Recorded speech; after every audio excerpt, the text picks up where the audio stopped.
Salut à toutes et à tous les amis, j'espère que vous allez bien.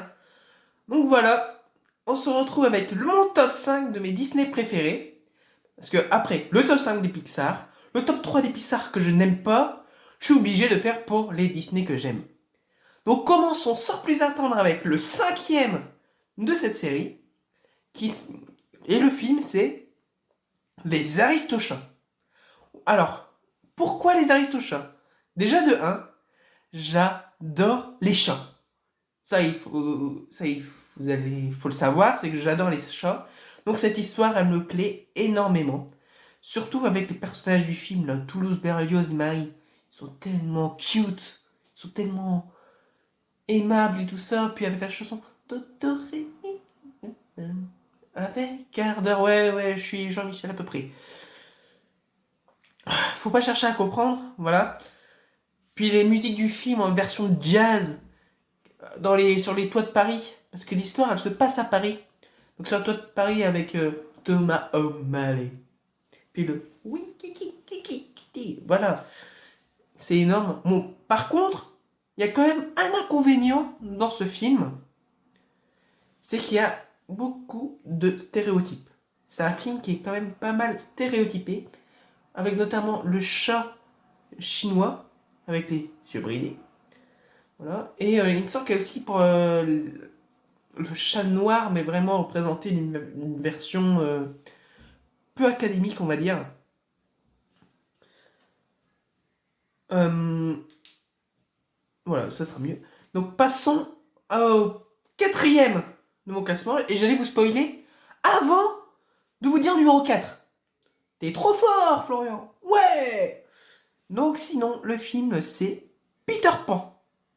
Vous savez, le on s'envole, on s'envole, on s'envole. Voilà. Ouais, je craque encore une fois, comme d'habitude. Donc faut bien comprendre que Peter Pan s'est basé sur l'imagination des enfants pour aller dans un monde imaginaire où en gros personne ne grandit.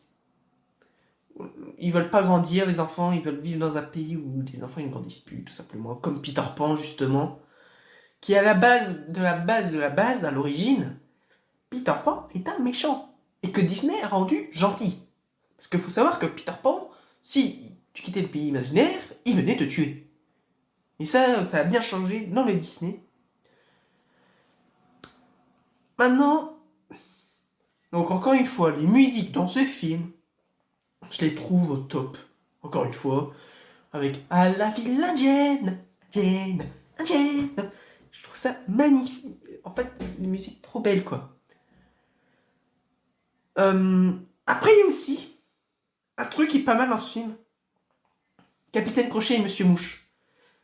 Les deux acolytes.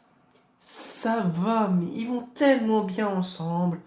Ils ont un charisme de fou, je trouve, pour des méchants, chose qui est très très rare pour les films Disney. Pardon. Puis le fait que Monsieur Mouche soit un peu pris pour un... comment dire ça gentiment, euh, pour un sous-chef en fait. Si vous voulez, un valet pour Capitaine Crochet. Mais le personnage, il est tellement drôle parce qu'il y a un moment, je me rappelle bien, il dit que Peter Pan il est bien, mais alors que non, qu'il faut qu'il suive Capitaine Crochet. Ça, c'est pas mal.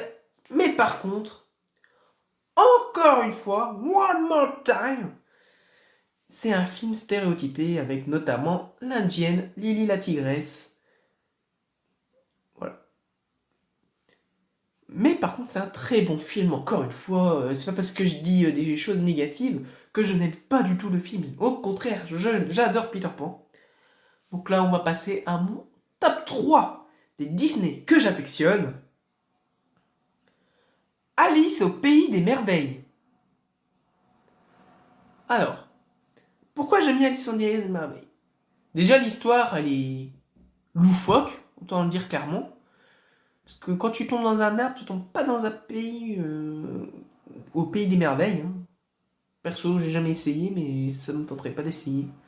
Mais en fait, avec les boissons Drink Me, Eat Me, enfin, et la nourriture Eat Me, on dirait que c'est de la drogue, les gars. On dirait que Alice, en fait, elle est sous LSD, que du coup, elle voit des lapins blancs qui courent en criant « Je suis en retard, je suis en retard !» Un chapelier fou complètement toqué. Le lièvre de Mars qui est pas mieux. Puis par contre, les personnages, mais ils sont drôles. Mais ils sont tellement drôles. Et c'est ça qui est énorme dans ce film. Parce que... Waouh. Je vous souhaite un joyeux anniversaire. Ah bah, la vache. Si on devait faire ça toute l'année, pendant 365 jours. Et je vous souhaite un joyeux anniversaire. Ouais. Je me vois pas chanter ça tous les jours, personnellement. Puis, pour terminer sur Alice au pays des merveilles, la reine de cœur. Elle est tellement bien dans son rôle de méchante. Mais que ce soit dans le film, que j'adore. Que j'adore ce rôle-là avec les flamants roses et tout ça, qui montre en gros la méchanceté humaine. Parce que quand elle joue au croquet, il faut que ça s'appelle le croquet. J'allais dire le criquet, mais n'importe quoi. Non, c'est le croquet. Elle tape, mais avec un flamant rose. Donc en gros, là, ça montre un peu que nous, les humains, nous prenons pas soin des animaux. Moi, personnellement, je le comprends comme ça. Après, quand je dis que ce soit dans le film, et c'est dans le parc Disneyland Paris, parce qu'il faut bien faire un petit rapprochement, c'est que, bah, elle est super bien, quoi. Je l'ai rencontrée plus d'une fois, la reine de cœur, et bah, mon Dieu, elle est bien méchante, celle-là, hein, pour être dans Fantasyland.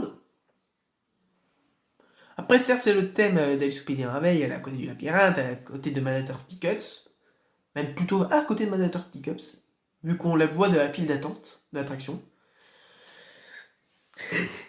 À chaque fois, parce que moi, et surtout ma mère est fan de Alice au Pays des Merveilles, donc elle se ramène à chaque fois avec des t-shirts d'Alice et tout ça, du coup elle veut lui couper la tête, comme elle le dit souvent, dans le film également d'ailleurs.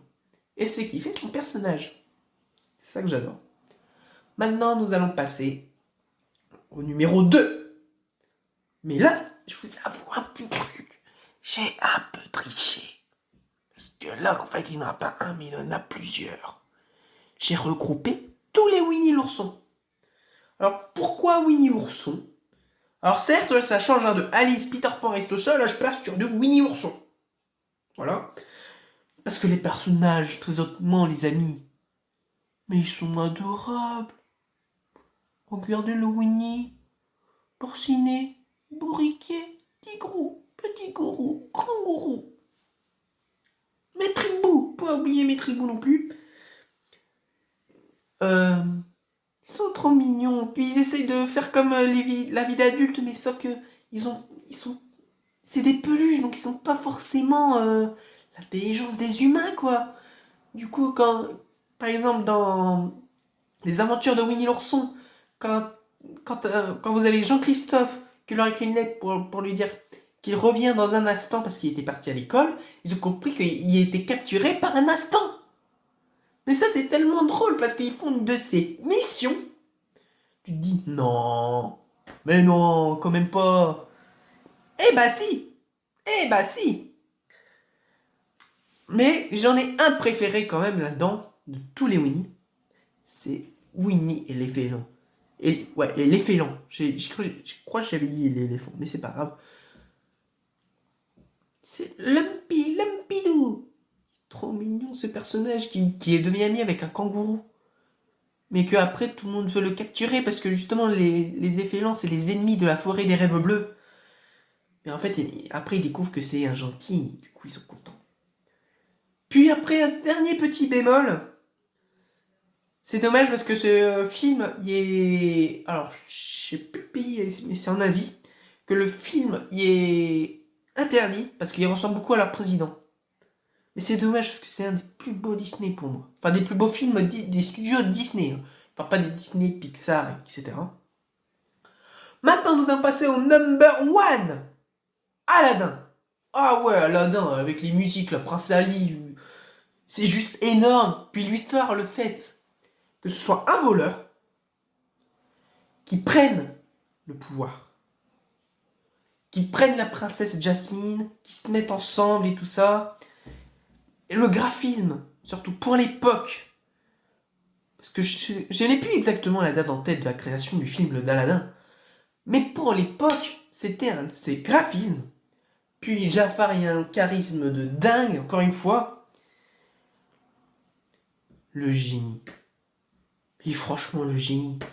Que ce soit dans le film normal, donc de Aladdin, qui est juste énorme, il est juste énormissime, le génie, ou de le live action qui est interprété par le rôle de Will Smith.